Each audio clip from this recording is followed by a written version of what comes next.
News from our Illinois newsroom tonight. The state owes $2,500 for this butter cow. The sculptor hasn't seen a dime. On top of that, Illinois also owes $1.5 million to all vendors at the state fair because the money is tied to the state budget. And there's no indication as to when the payments will be made. News 4 continues to cover the gun violence crisis as part of our End Violence STL campaign. But we are also telling stories of young people taking advantage of opportunities to overcome obstacles. What's happened to a lot of kids your age? They're getting killed. Why? Because they want to act tough and be in the streets. A 16-year-old boy from Ferguson is refusing to bow to the peer pressure. He's staying out of the streets in part due to his relationship with his mother. The teen takes it in part as part of the St. Louis Science Center's Youth Exploring Science program. News 4 This Morning's Andre Hepkins shows us how it's helped him to turn his life around. You ready? Try to find the pit. It was the last Saturday in September. Hey, you're in 10th.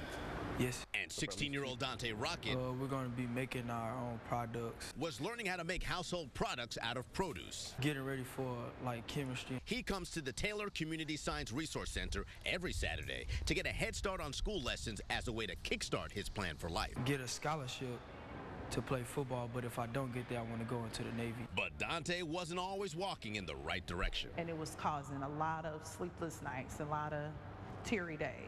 You were afraid that your son was going to become the victim of violence. Yes. Gun violence. Yes. And you had the fear that your son could possibly end up killed. Yes. Dante lives in Ferguson, and he's a sophomore here at Riverview Gardens High School, which is also in North St. Louis County. But his mom had become increasingly concerned about her kid hanging out with friends in this neighborhood in the vicinity of Page Boulevard and Belt Avenue, where the city of St. Louis approaches Wellston. That he know his father and I have forbidden him to be in, but he would go anyway. Staying out late at night and not coming home, staying out with my friends. I started punishing him, but then I realized punishing wasn't helping. So then I just started talking more and talking more. She noticed better conversation caused a correction in her boy's character, but he too realized he'd been on the road to ruin. What happens to young men who stay out late at night? They turn into drug dealers or get killed. I would be getting in a lot of trouble right now if I didn't work at the Science Center. The St. Louis Science Center employs Dante and roughly 200 underserved children.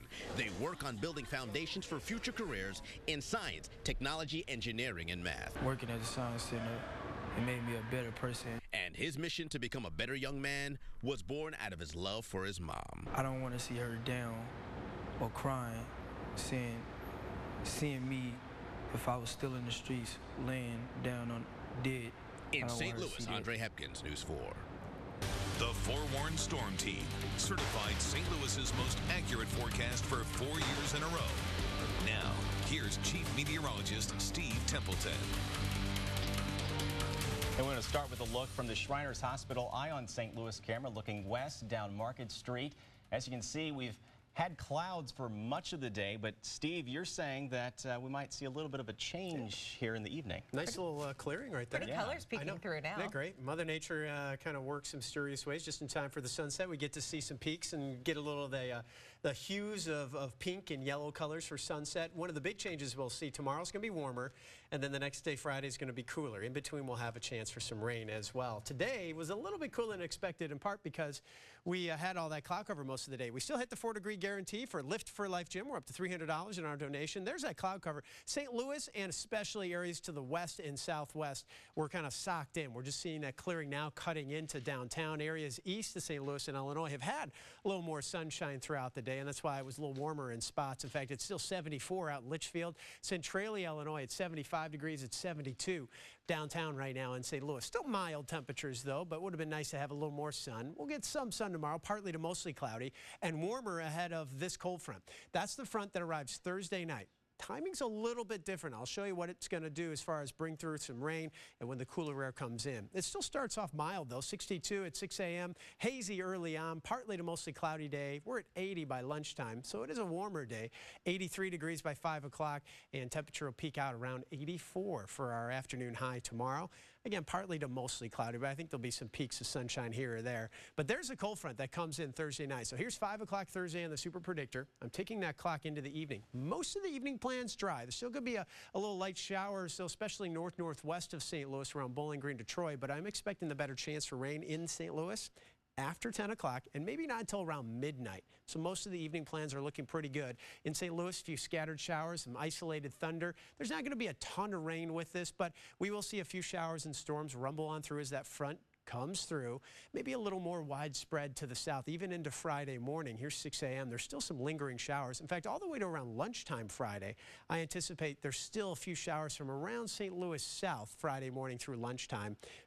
Farmington to Sparta to Nashville, a little better chance on Friday morning to still have some light showers. But I think right around lunchtime, we'll start to see the clouds start to break up a little bit, some sun come in, partly sunny skies, and a cool day as the cool air rushes in Friday afternoon, much cooler. By 6 o'clock, we're at 66 degrees. So we're drying things out for the Cardinals game. First game of the NLDS, game time temperature 66 degrees. A little bit of a breeze, around 8 to 12 miles per hour, nothing too strong.